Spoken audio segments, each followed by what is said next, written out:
podcast listeners. I am your host, Jacko Zwetsloot, and today it is Monday, September 5th, 2022. Joining me here in the studio are three of our crack members of the NK News and NK Pro team and Korea Pro team to discuss some of the recent news stories out of and about North Korea.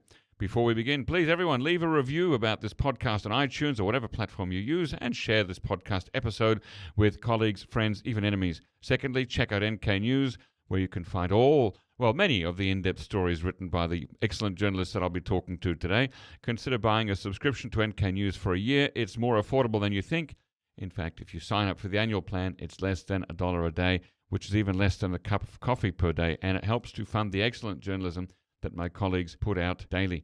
Thirdly, follow all of us on Twitter. Now, to introduce our three guests today, we have my colleagues James Fretwell, Jong-Un Kim, and Ifang Bremer. Welcome on the show, Jong-Un, James, and Ifang. Good morning. Morning. Hello, thank you very much. Okay, so Park Sang-hak, North Korean defector. Park Sang-hak, an activist whose organization, Fighters for Free North Korea, regularly sends balloons carrying anti-Kim Jong-un propaganda and lately COVID-19 relief supplies to North Korea. He's been in the news again. What happened to him on August 15th, Ifang, which is, of course, National Liberation Day here in South Korea? That's right. So it was National Liberation Day, and Park Sang-hak was doing a speech in Central Seoul. Just around the corner? Just around the corner, actually. And when he got off stage, he got attacked with a metal pipe, which actually caused him a fracture in his arm. Boy. And led him to be hospitalized for, I think, a couple of days, Jongmin? A week. A week. Wow. Okay. And this all happened quite quickly in the middle of a crowd of people, right? That's right. It was a very chaotic scene. A lot of people. Gwanghwamun Square, where this happened, was completely packed with maybe tens of thousands of people. So it was a very, very chaotic scene, yeah. Now, would it be fair to categorize this rally that he was speaking at as a conservative, a right-leaning rally on Liberation Day? It was a mixture of many organizations, but it was mostly conservative groups who were basically talking about anti-communist ideas. They were condemning the South Korean government for certain policies related to North Korea recently, like engagement-related policies. They were criticizing so-called pro-North people in South Korea. It was just like an occasion for them to gather around and. Okay, so presumably these would not be the people who are favorable to the anti-leaflet law, so-called. Favorable to anti-leaflet law. Right, that they would be people who would be opposed to the anti-leaflet law. Right, so these were the people who would support Park Sang-hak's activities. Exactly. Right. But it doesn't mean that they are, filtering out who's in the crowd, right? Right, because anybody can turn up anybody to a rally. can I could have be gone to there. a rally if I'd wanted to, yeah. So what do we know about the attacker, Ifang, this man who hit Park Sang-hak with a pipe, breaking his arm? So we actually don't know that much, but there was quickly footage circulating on social media which showed this man in his 50s. Media reports later identified him as the 55-year-old Lee Ha-gun, a seafood supplier from Busan.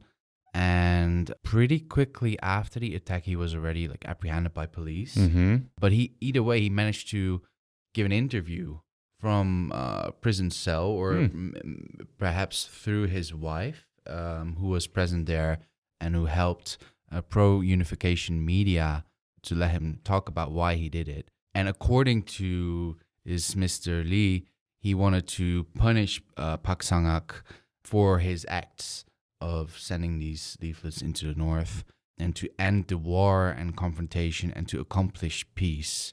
So that's actually, it sounds like a complex motivation. So on the one hand, he's punishing Park Sang-hak. He's opposed to Park Sang-hak's activities. Right. On the other hand, he wants to accomplish peace on the Korean peninsula between the two Koreas. Well, those are related. Yeah.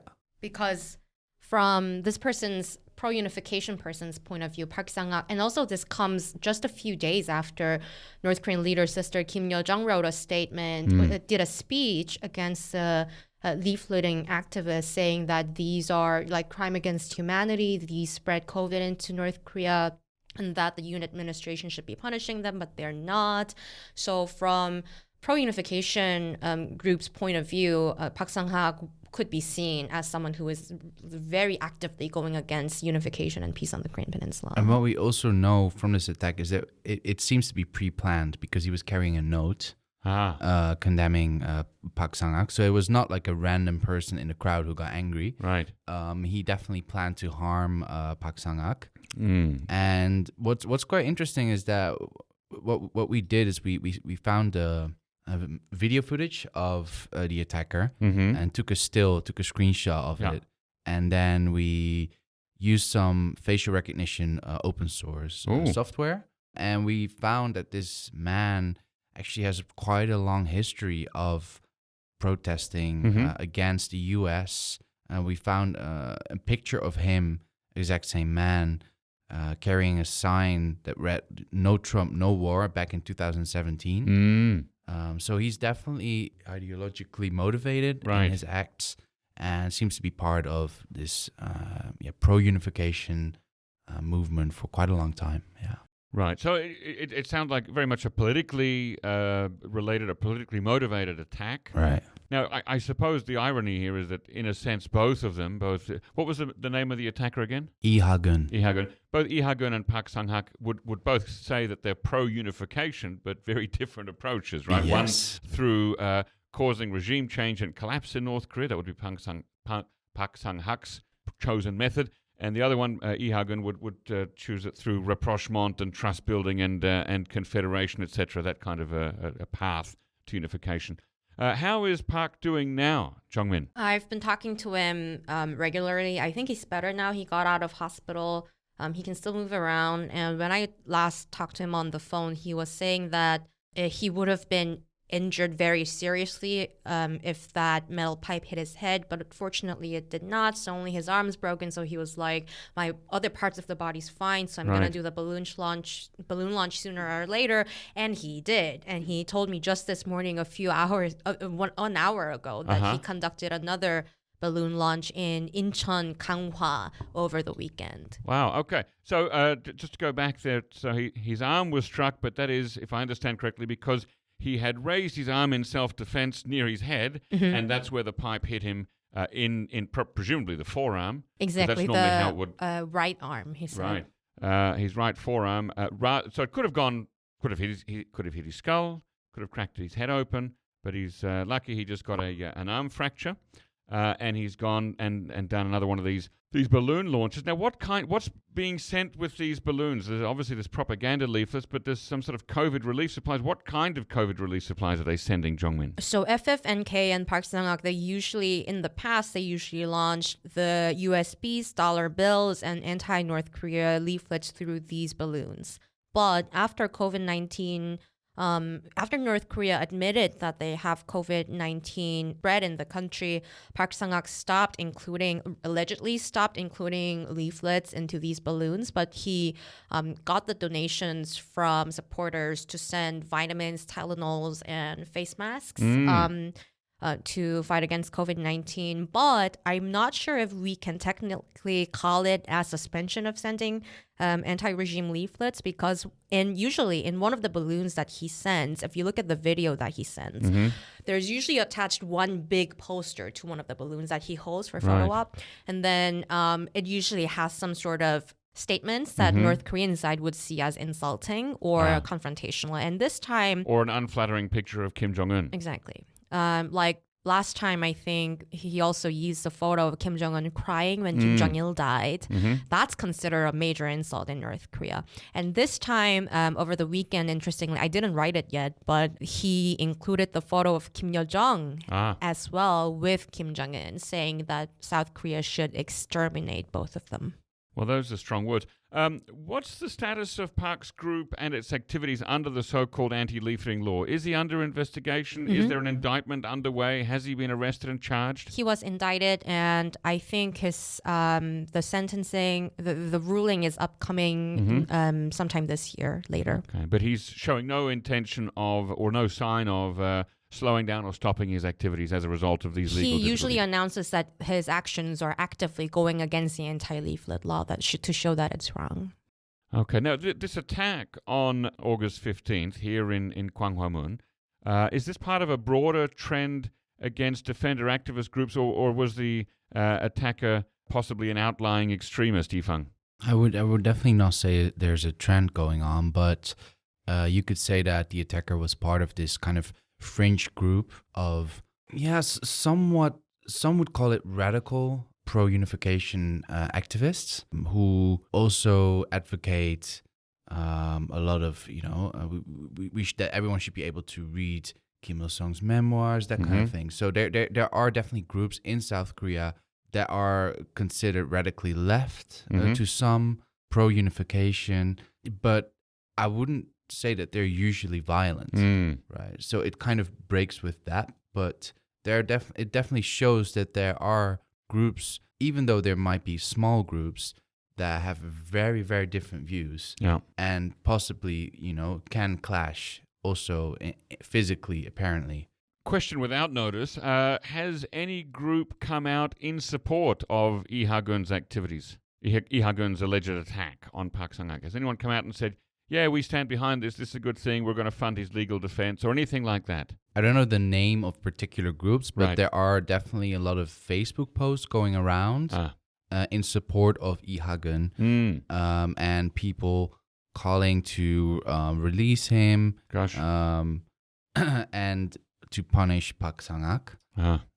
And the people who post these kind of things are also commenting on articles from pro-unification, small independent media outlets. For example, there's one called Min Plus, and they published an interview with the attacker almost right after, and also really allowed him to say why he did it, and in a way also praising his efforts. Yeah. Goodness me. Okay, well, we'll keep an eye on that to see. Particularly interested to see whether there's some kind of crowdfunding platform that's set up to fund the guy's Lee Ha-gun's legal defense fund.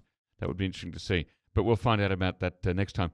Okay, next topic, Jongmin. Tell us about Ulchi Freedom Shield. Once was called Ulchi Focus Lens and Ulchi Freedom Guardian. Now it's Ulchi Freedom Shield, UFS.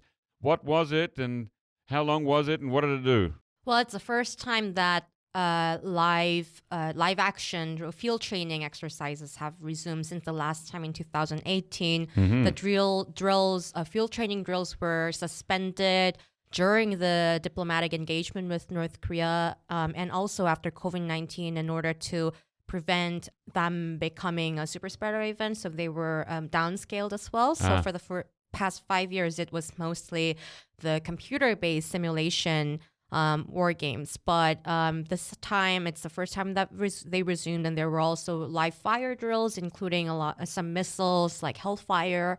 And it's also the first drills after the Yoon Suk-yeol administration inaugurated, and it's also a very important one considering the South Korea's ambitions with outcome transfer, wartime operational control. They had to assess the second phase FOC for the outcome transfer. So because of that, a South Korean officer was in charge this time of the entire drills. It was for the field training exercises were conducted for 9 days, and those were part 1 and part 2, 5 days, 4 days. And before those 9 days, there were also a week of Ulchi training, which is a government state-level exercises to prepare for a peacetime response to North Korean quote-unquote provocation. Okay, which kind of like a civil defense drill? Yes, civil defense training. What to do if there's a building hit or on fire or something like that? Or well, it depends chemical on attacks? Right, it depends on which department the officials are in part of. What I heard from some people who had to do it this time was that it usually goes with everybody in the branch just staying up all night and not going to bed, and just staying in the office to prepare for certain scenarios. For example, if it's a spokesperson's office, they will have to train writing a press statement in like quick notice, right, when there's war. And there were presumably that means that a lot more yellow jackets than usual were being worn during that Ulchi exercise. So it was like 2.5 weeks Ulchi Freedom Shield, and as you said, part 1 and part 2. So part 1 then was a repelling the DPRK scenario. What did that look like? Well, the the hypothesis here is that there is a hypothetical North Korean invasion of Seoul metropolitan area. So the Allies they practice like it says, repelling them and then further protecting the Seoul metropolitan area. So it did involve some field training exercises, but there were not much detail actually revealed from part one. But this is definitely the stage that practices the change from a peacetime to wartime responses, so that the Allies can coordinate what they can do when something like that happens. Right, and it's based on the scenario of North Korea launching an invasion on South Korea, and so it's repelling, pushing back. Yeah, exactly. The DPRK. Then part two, moving into a counterattack scenario. How did that go? The counterattack scenario, North Korean propaganda outlets really, really didn't like this idea. And to be clear, the Allies did not go into details on what the scenarios are, apparently. But there were some media reports that said that this aims at practicing the scenario of going through Kaesong to do a counterattack against Pyongyang. Right. So this part, although the Allies never fully confirmed this, North Koreans really, really hated this. So the propaganda outlets kept saying that because of these counterattack scenarios, this is an invasion practice from the Allies with an attempt to bring down the regime. And there were some details revealed, like the 9-day field training exercises involving the practice how to remove the weapons of mass destruction, meaning nukes and others. Right. And also there were some live fire drills in multiple regions in South Korea on the phase 2 week. The combined division, the 2nd Infantry Division in South Korea, they were in charge of it. And the assets involved, they were Hellfire missiles, air to surface from the Apache. And then the multiple rocket launchers involved as well. And so some of the other assets. I'm just curious, when you say that North Korea really hated the counterattack scenario, I always wonder in these situations, what actually can North Korea, what can it know about what's going on? I mean, it doesn't. Does it have any visibility or audibility on these things at all, or does it only know what the South Korean media tells them? Bit of both. So first of all, if you actually baseline the wordings that they use, they pick up the South Korean media articles and cite them as Defense Ministry said, when they actually never said it. So media reports actually play a very big part in how North Korea propaganda outlets say anything about these drills. But another part of it is that if you look at the articles, especially the longer ones that are like bylined by specific researchers in the propaganda outlets, like yesterday there was an article from International Relations Research Center in North Korea. They wrote something for KCNA, and they cite past examples of these drills. So they baseline what it used to look like before and what kind of operation plans they had before, and their premises, it probably didn't change much. So they usually criticize the ongoing drills based on the wordings they know from the past, like decades ago. Like for example, like operation plan. There are 2 operation plans that we know of in the past 2 decades. The 5015 and something else. Much longer in the past, like in 90s, I think. And a lot of outlets like 알량메아리, 우리 민족끼리, 통일 voice, they all cite this operation plan for saying that they attempt at a nuclear preemptive strike against North Korea. Right. They want to do decapitation of Kim Jong-un. They want to march to Pyongyang and just take over the city. This sort of thing. And these are also from like past media outlets as well. So they're not necessarily relevant to this current exercise then? Sometimes they are, because they sometimes echo some of the things that the Allies said recently. For example, Yoon Suk-yeol visiting the wartime bunker, the Allies talking about the extended deterrence and possibilities of deploying strategic assets from the United States, and how they have the counterattack drills in the part 2 sort of thing. They do echo some of the things that are new, but many of their logic actually comes from what they used to think from the past drills. Okay, so let's talk a bit more about President Yoon's visit to the wartime bunker. Was that just for a photo op, or was that functional? What was the overall purpose of his visit? It's kind of both, because using that as a photo op shows that Yoon is in charge of things and that he was there. The wartime bunker thing, it's not like he actually ordered new things, but it's more like him visiting the bunker for the first time. That's a wartime bunker, B1, specific location not revealed. But he basically... Do we know where that is? I know, Okay. but yeah. But don't reveal it, but we know. It's within some sort of commanding facility in the military. And it's he delivered a speech in front of the allies who was going through UFS, and he said that it's really important to update the wartime operation plans, actually, along with the evolving threats from North Korea. Now, I believe that North Korea tested 2 cruise missiles just before UFS kicked off. Was that coincidental, do you think? Well, I would love to ask them, but there have been not that many cruise missile activities in the past few weeks, so it was a definitely interesting timing. But during the UFS, I don't think there were any publicized missile tests. But now it's the UFS is over now, so that's something to keep an eye on. But the cruise missile test, it was off the west coast, and it was the first known North Korean missile test since they fired the 8 many different types of short-range ballistic missiles in early June. So it's been a while.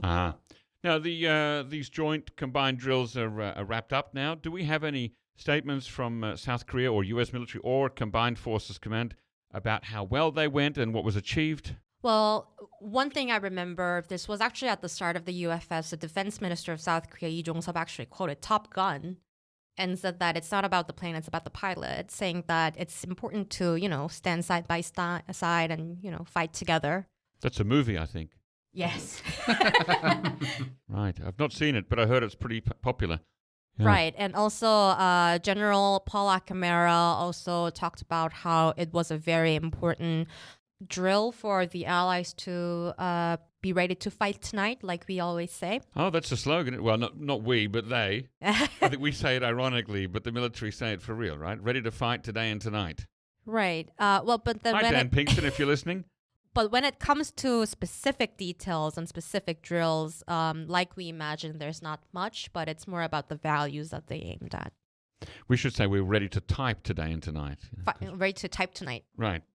Okay. Well, thank you for that wrap up there of the joint combined drills. James, congratulations are in order for Kim Jong-un declaring victory over COVID-19. That's a pretty big deal. Indeed. It's all over in North Korea. Or is it? Because the statistics that the country is reporting, they're a little bit odd. I mean, we had this outbreak, the first outbreak ever in North Korea after 2 years of no COVID in North Korea in late April, apparently, according to the DPRK. The virus came into the country, and then in the space of just a couple of months, there were 4.7 million cases of fever, which is kind of this euphemism for COVID-19 now. Well, or it's a stand-in, because they never did high level of PCR testing, so all you can do is test with a thermometer. Exactly, yes. Now, bear in mind, if we're going to assume North Korea, it has a population, we don't know for certain, but around 20 million, let's say. That's a quarter of the population. That's a lot of people. And then in late July, no more reports of extra fever cases. The death rate from this outbreak was improbably low, so we don't really know what's going on there. And another kind of key thing to bear in mind is that even though North Korea declared victory over COVID, Kim Jong-un still emphasized that we need to maintain the steel-strong anti-epidemic barrier to stop new variants coming in from the country.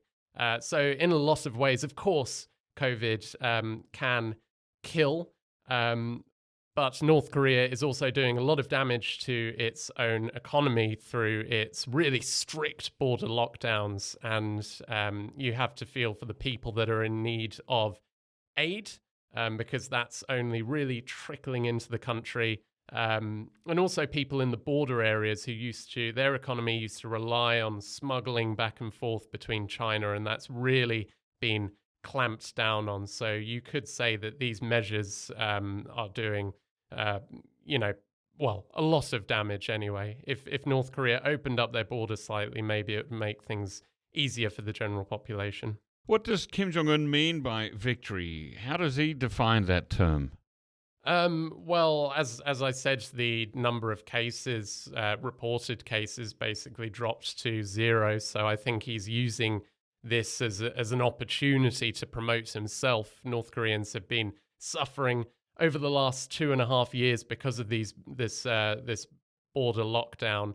And so I think that North Korea is using this as an opportunity to show, actually, it's not our fault that you guys have been suffering. We've actually been doing a really good job at dealing with this crisis. And look, even when the virus entered the country, we dealt with it in only a couple of months. This is really a miracle, and all praise be to Kim Jong-un. So he's really saying we've shown the virus the door. But be careful, because there could be new variants. There could be new variants. Is he saying that, or is that you saying that? That's what Kim Jong-un said. Okay. So does this mean that North Korea will be opening its border anytime soon? Do we see any signs of that?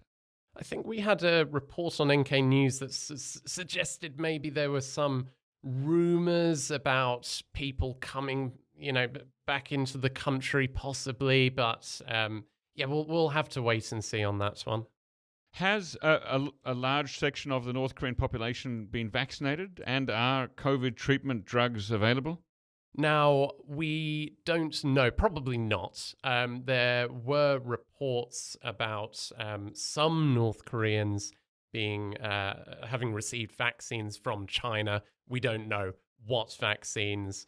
We don't know how many. We don't know who to. But this suggests that despite North Korean state media constantly casting doubt on how well vaccines work, that at least a few people have received these vaccines. As for medicine, again, it's hard to tell exactly what is coming into the country, but NK Pro did report on supplies coming over from China shortly after state media reported on the outbreak. So yes, there's probably some COVID-19 treatments coming into the country. It's probably going to the elite and not the general population. And that aid that is going to the elite, we think could be possibly going through a much shorter quarantine time. So imports coming into the country, usually they can be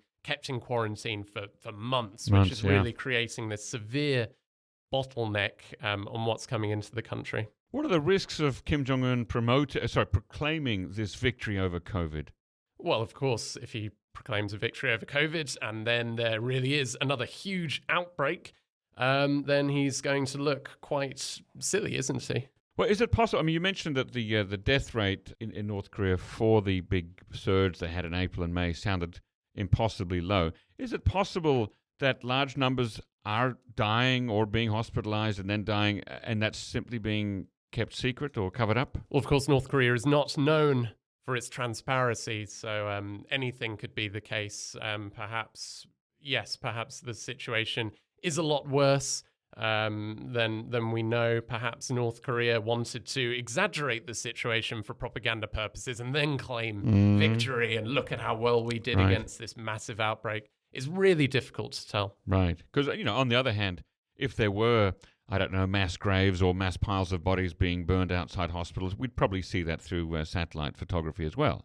Right. So again, but yes, as you say, it's probably not, huge numbers of deaths. We don't know, but the point is that according to medical experts, if there were as many cases of COVID as North Korea is suggesting, then the death rate would definitely be much higher. North Korea just doesn't have that kind of ability to treat these large-scale breakouts so well. Right. Can you think of any other countries that have claimed total victory over COVID at this stage? I think Turkmenistan, I'm not sure whether victory, but I know that they, maybe this isn't the case anymore, but they were claiming zero COVID for quite a long time, along with North Korea. in terms of declaring victory, I mean, China, I remember they had the famous Wuhan pool party, if you remember that, shortly after the start of the outbreak in 2020. Of course, Wuhan was widely reported in international media to be the origin of the virus. And then a few months later, China held this huge party with people packed closely together without masks in a pool, having fun, likely to show the world, again, look how well we have done with dealing with the virus while the rest of the world is messing this up. Is there any sign whether the North Korean population is equally bullish about the COVID situation, or is Kim Jong-un really sort of out on a limb here? Again, it's difficult to tell, but it does seem that a few lockdowns within the country, measures perhaps might have been relaxed a bit. But we'll have to wait and see on that one, because as listeners, I'm sure are aware, there are very few non-North Korean eyes on the ground at the moment. Most diplomats from Western countries have left North Korea because of the COVID-19 restrictions. There are no foreign humanitarian workers. So we'll be keeping an eye out on that one.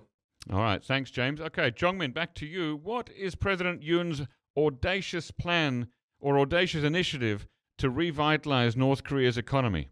It's 담대한 구상 in Korean, and I'm not sure who named it, because it's basically saying that his own initiative is audacious. But okay.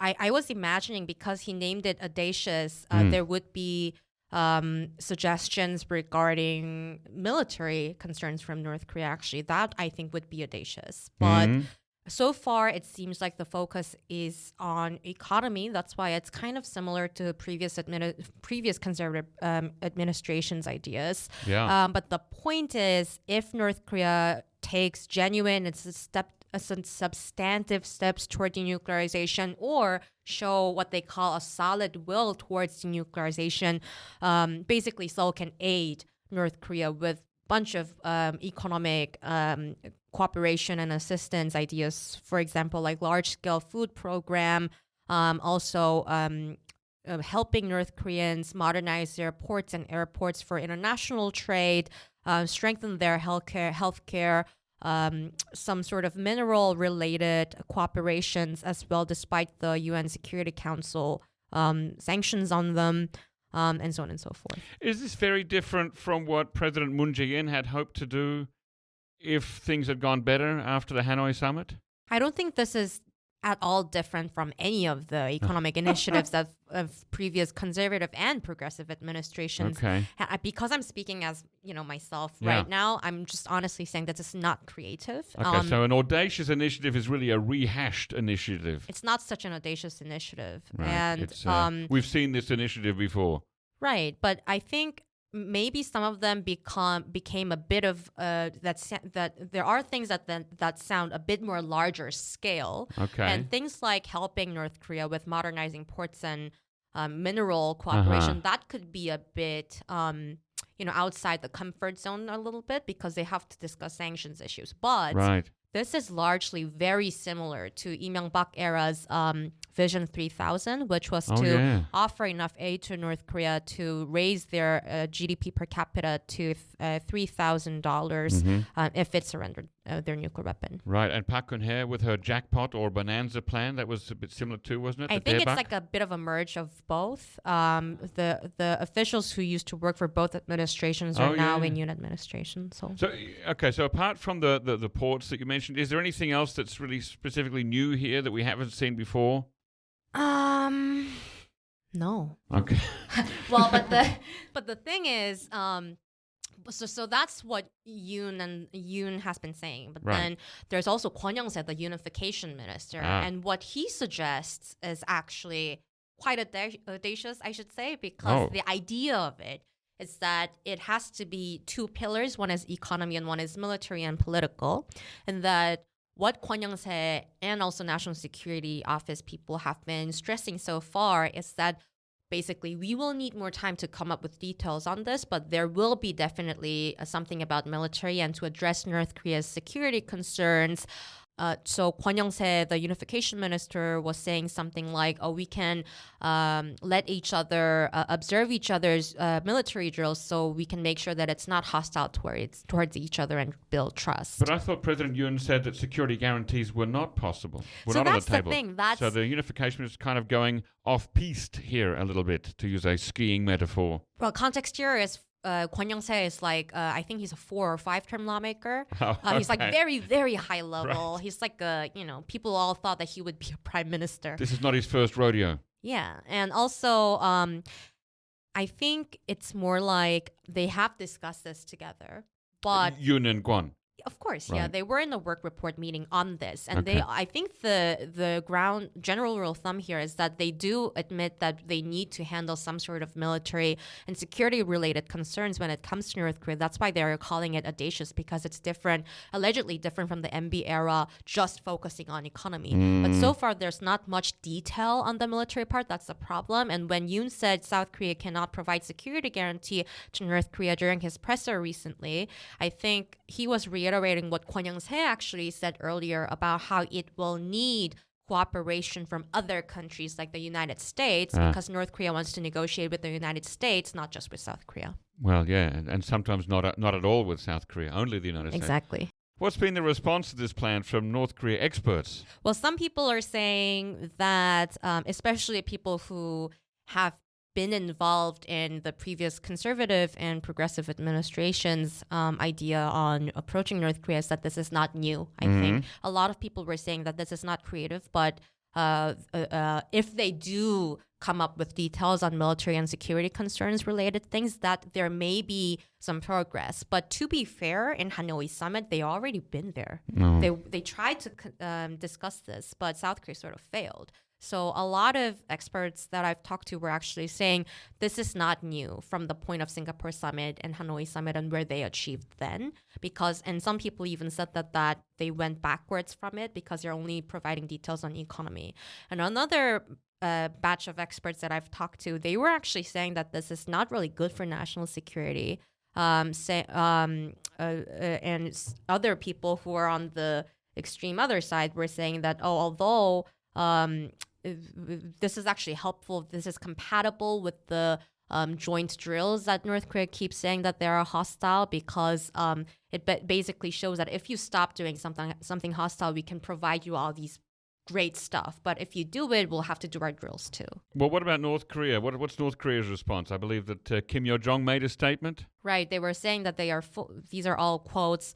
They're foolish, disgusting, nauseating, absurd, so on and so forth. All the adjectives you would think of when you don't really like something. Ifang, back to you. What did United Nations Chief Antonio Guterres say late August about human rights violations in North Korea? Well, the UN chief, Antonio Guterres, he called for efforts to prosecute and bring to justice human rights violators in North Korea. And he did that in his annual reports on human rights violations in North Korea. Ah, okay. And so was this to the General Assembly? Yes, this is released to the General Assembly. You can also just read it online. Basically, when a human rights situation in a country is very severe, the General Assembly can request the UN chief to release a specific report on the situation. And when it comes to North Korea, the General Assembly has been requesting a report every year since 2007. So every year, the UN chief releases this kind of report saying what's the latest status. Okay, so every year he released that report, but in actually calling for a prosecution of human rights violators, is there a precedent for that? Is that something that Secretary Generals have said each year, or is this a new thing? I'm not sure if the Secretary General has specifically called for that, but this is definitely not new. Back in 2014, you had the Commission of Inquiry report, which was this gigantic, almost like, what was it, 372-page report, really outlining human rights violations in detail. And it's kind of this landmark report, first time that the UN really did a really big investigation. And in that report, at the end, the commission also asked for, some kind of justice in the long term. Yeah. Okay, but yeah, this is, I just can't get over it. It seems like a really big deal, the Secretary General actually calling for prosecutions. But what would be the forum for that? Where would you prosecute? Would that be in The Hague at the International Criminal Court? Would that be where it would that be the appropriate legal forum for that kind of prosecutions? Well, it doesn't mention any specifics. It literally just says, the Secretary General recommends that the DPRK prosecute and bring to justice those accused of having committed human rights violations. So it's actually calling on North Korea itself to do that. And then he also declared an immediate, he wants an immediate stop of the death penalty, among other things. But I think what's most interesting is how this report is different from last year. Go on. So back in 2021, when the Secretary General released this report, it was not so stern, and it was the first report after COVID. Yep. And when you read the language, it's really a different tone. So, for example, back in 2021, the Secretary General said in his conclusions, while acknowledging the efforts for the DPRK to prevent the spread of COVID-19, the ongoing closure of borders that has increased restrictions on freedom of movement. So I think the most important part of this sentence is while acknowledging the efforts of the DPRK to prevent COVID-19. In this year, actually, the UN chief says, the closure of the country's borders have enabled the government to further suppress the flow of information and ideas among its people. That's a very different tone, yeah. It's a very different tone, and I think that's the most interesting part. Not the fact, these things have been said before, also by UN bodies, but if you compare it with last year's report, it's much more confrontational, yeah. How has North Korea responded to this? North Korea has not yet responded to this. This report was released last week. Okay. But also last week, the new special rapporteur on North Korean human rights came to Seoul for the first time, Professor Elizabeth Salmon. And North Korea has responded to her visit, saying that they will never acknowledge this position of special rapporteur. And special rapporteur is an outside expert related to the UN, but not on the UN's payroll, but someone who has an expertise on human rights violations to do their own separate investigation. And to the new rapporteur's visit, North Korea said it will never recognize this position, and also called her out for touring around with human scum. And human scum is a term that the North Korea often uses to refer to defectors. Yeah. How has South Korea responded to Antonio Guterres' comments? I think from South Korea also there hasn't really been at least a public response to this report yet. But the General Assembly will definitely be discussing this report later, and also the Human Rights Council. So I think, in due course, we will see more and more responses to this report. Okay, well, let's see if that leads to something. I'm going to go to James next to talk about South Korea-China friction. James, last month, it was the 30th anniversary since the Republic of Korea cut ties with the Republic of China, also known as Taiwan, and normalized relations with the People's Republic of China. How was that 30th anniversary celebrated by Seoul and Beijing? They both held events in each other's capitals, and they were streamed live to one another. The two leaders exchanged well-wishing letters. I think more than the actual anniversary itself was what's more interesting than that is what was in the lead up to the anniversary, and it was all of these controversies over THAAD, the US missile defense system that's deployed in South Korea, and also the recent visit of US House Speaker Nancy Pelosi to Taiwan, Asia, and South Korea. That caused a lot of these things cause a lot of tension in the relationships. Also, I should add the Chip 4 alliance over semiconductors, which is this group that Washington's trying to make with Japan, Taiwan, and South Korea to really band together to strengthen that supply chain. And China is, of course, not happy about that one. James, what's the three no's policy and who created it? The three no's policy was created in 2017 under the Moon Jae-in administration, Yoon Suk-yeol's predecessor. So we go back to the Park Sang-hak administration, who was before Moon Jae-in. South Korea said, okay, we're going to deploy this US missile defense system. China says, we really don't like this because this system's radar can be used to track our missile forces. Even though you say it's all about North Korea, we're worried about the effect that it will have on us, especially since it's a US missile defense system, right? Then power transfers from the conservatives to the progressives in South Korea.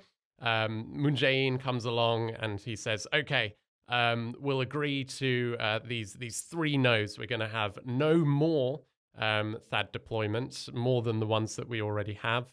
We're not going to participate in a US missile alliance with Japan and etc. And we're also not going to enter into a trilateral military alliance with the US and Japan. So we have the Moon Jae-in administration, 5 years of that. We're into the Yoon Suk-yeol administration, and now Yoon is saying we're not necessarily going to follow this three no's promise, because according to the Yoon administration, it wasn't this official agreement. Now, the important thing to remember, though, is that Yoon has been trying to portray himself as this, especially in the election, he was trying to portray himself as this pro-alliance, pro-America person. He's going to stand up to China and North Korea, unlike Moon Jae-in. He was really trying to draw that comparison.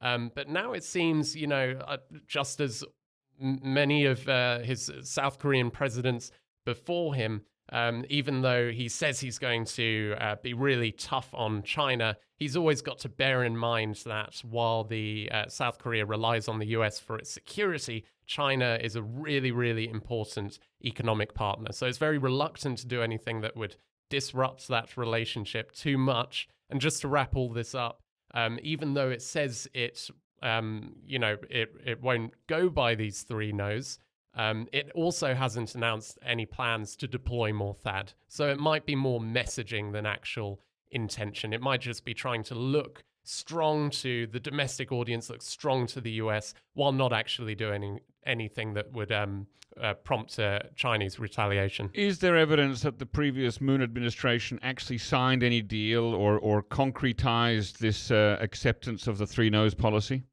I'm not sure to what extent, off the top of my head, this was formalized. But I mean, this was the result of meetings, and it was quite a big deal at the time. Right, but governments change and policies can change. And unless they've actually signed a treaty and it's ironclad and it's been ratified, then it doesn't mean much, does it? I can't comment on that. But the important thing is, I think that this is not the way that Beijing sees things. Beijing sees this as a promise, and South Korea, you guys have to keep this promise. Briefly, what's at risk here for both South Korea and China?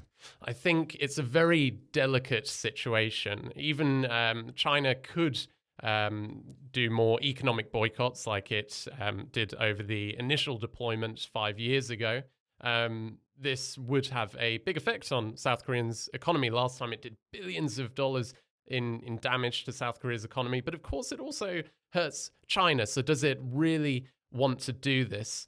From South Korea's point of view, I think Yoon is genuine when he says that South Korea won't sacrifice its security interests just to appease China. I think that is true.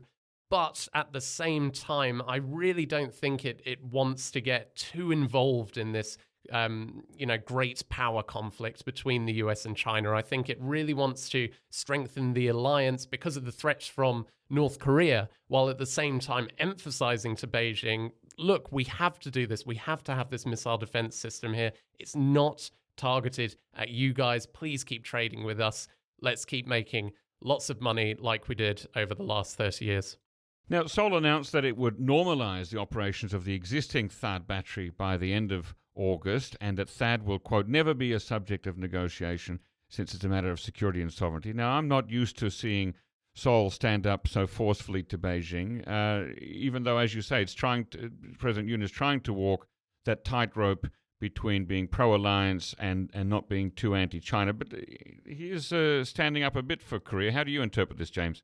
Well, yes, he is, but we've also, let's look back at the Asia visit of House Speaker Pelosi in August as well. I mean, Yoon, I think, was the only leader that didn't meet Pelosi in person. He only gave her a phone call, and this was after a lot of, Yoon won't speak with Pelosi. But was it FaceTime or audio only? Well, I think the important thing is the optics of the situation. It kind of looked like Seoul was ignoring Pelosi. There was no delegation that came to meet her at the airport.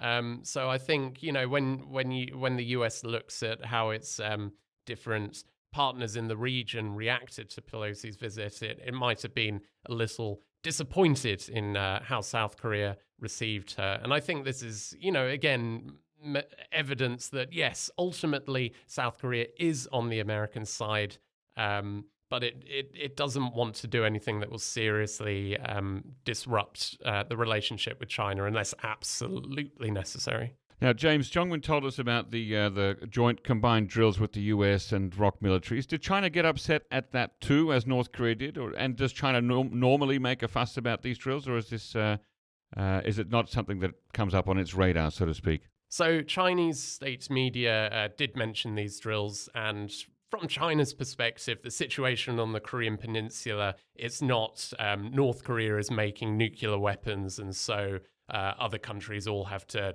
team together and denounce North Korea. It's more of a we want all sides on the peninsula to calm down.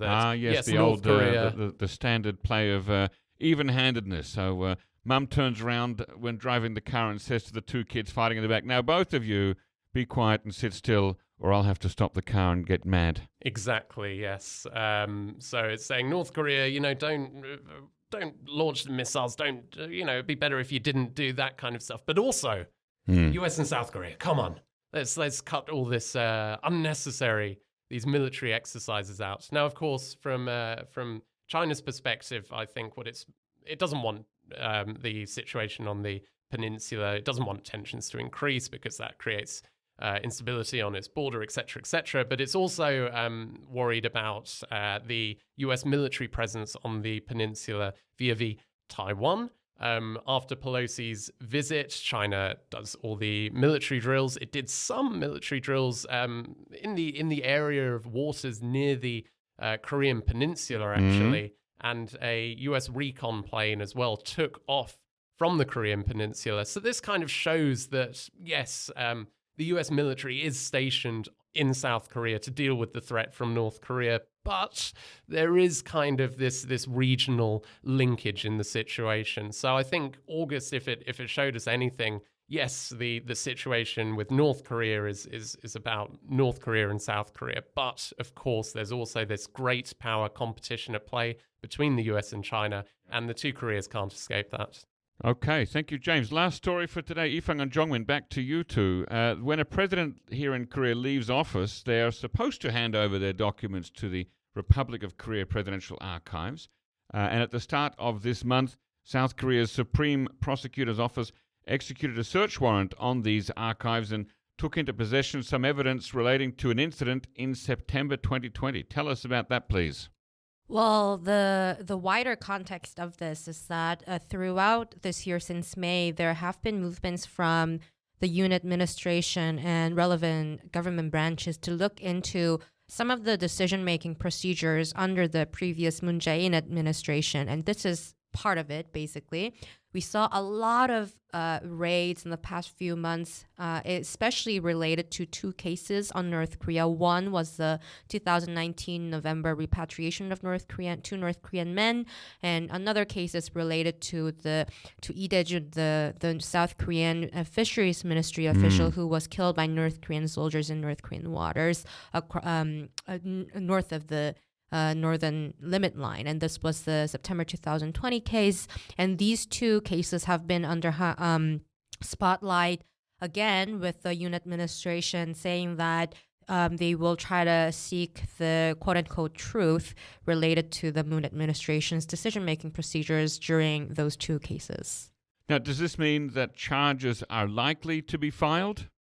We don't know yet. I think for now we've seen raids and search and seizures at many government agencies, including Ministry of Unification, the National Intelligence Service, which is South Korea's main spy agency, right, and also several high-level former officials have seen their houses raided. Actually, wow.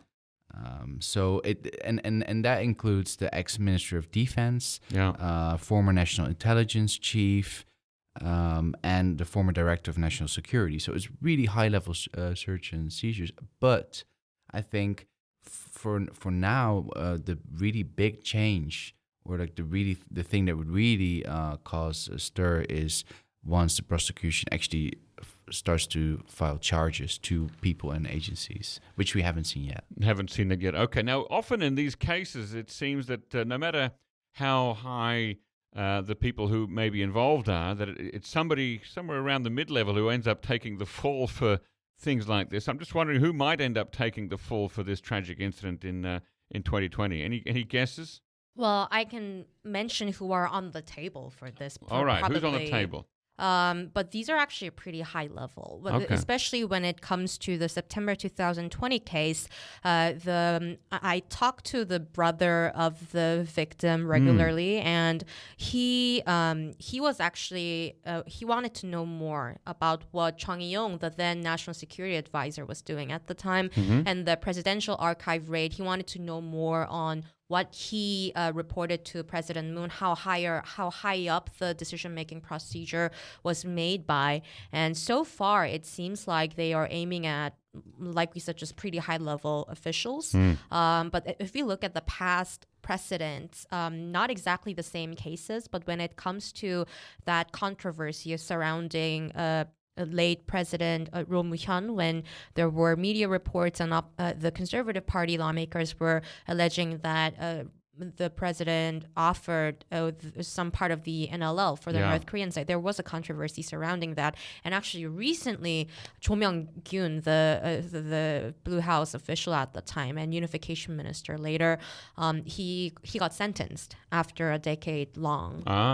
But so it's going to take a while. It could be years, yeah. Right. But it's going to be quite difficult because there are too many points to look into, and some of the arguments are like still at the very vague level. And meanwhile, the brother of the deceased man whom you talk to regularly, he's going to the United States next week. Why is that? Right, so September 13th, he is invited by U.S. House of Representatives to testify about this specific case for the committee that works on North Korean human rights. Okay, why in the U.S. rather than here in South Korea? What does he hope to achieve, and what can the U.S. actually do in this situation? Well, if you look at it from the family's point of view, they will take whatever chances that they have to make their voices heard. Like in South Korea, they are speaking to journalists and lawyers and officials and many different types of organizations very regularly to not make this case be forgotten. And I think it's just in line with that. And when the United Nations Special Rapporteur was here last week, and over the weekend he also met her. And what he was asking her to do is to let him speak at the United Nations, to make a speech and just go to Panmunjom, meet North Korean officials, so on and so forth. His requests are far from realistic, but still, I think the point is him doing whatever he can to Right. talk to people who might be interested in the case outside South Korea. Yeah, it as shows well. that he really wants to go all the way He wants to- in yeah. finding out the truth about what happened. I mean, if you think about it from the family's perspective, it would be it was a very confusing few weeks for them at the time because North Korea wasn't responding to Right. asking for joint investigation, and the South Korean side wasn't saying that much at the time. Now, as we said earlier, there have been a few search and seizure raids by prosecutors on former high-level officials in the Moon Jae-in administration. Is this an example of political reprisals by a new administration against the previous one, or is this actually substantive, or a bit of both? We've seen people argue that.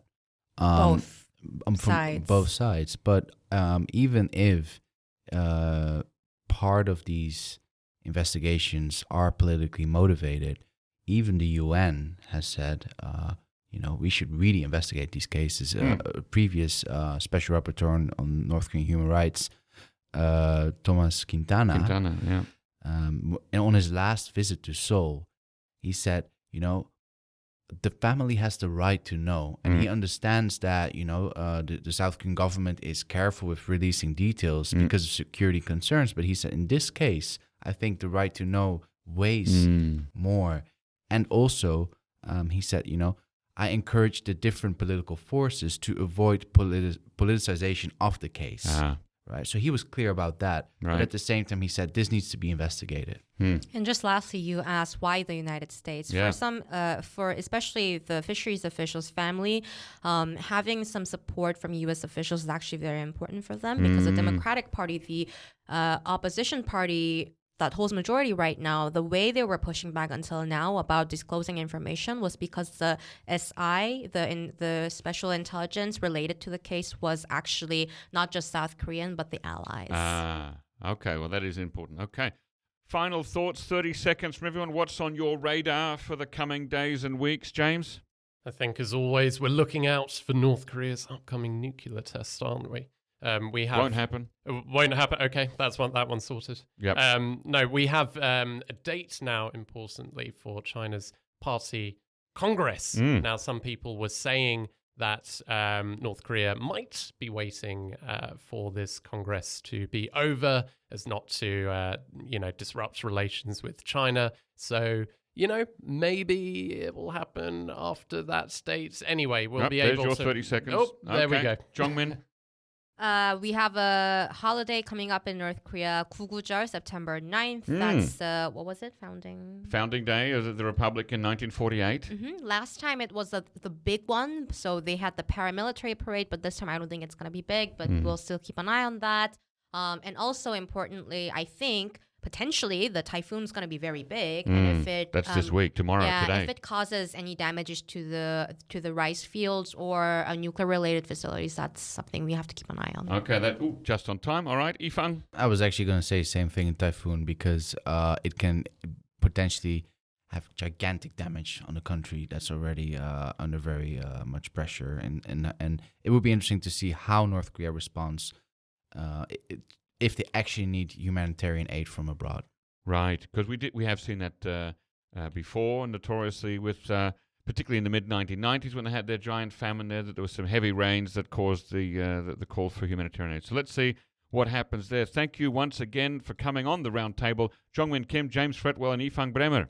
Thank you very much. Thank you. you. Ladies and gentlemen, if you already have an NK News account, and if you're a think tank, business, or academic institution, take a look at NK Pro. Our NK Pro platform offers unparalleled services specifically catered to the needs of professionals who monitor developments on the Korean Peninsula. Inquire about access and a free trial membership at nknews.org today. Our thanks as always to Arius Dare and Brian Betts for facilitating this podcast, and to our post-recording producer genius, Gabby Magnuson, who cuts out all the extraneous noises, mouth music, awkward silences, bodily functions, etc. Thanks very much. Let's dig in next time. Bye-bye.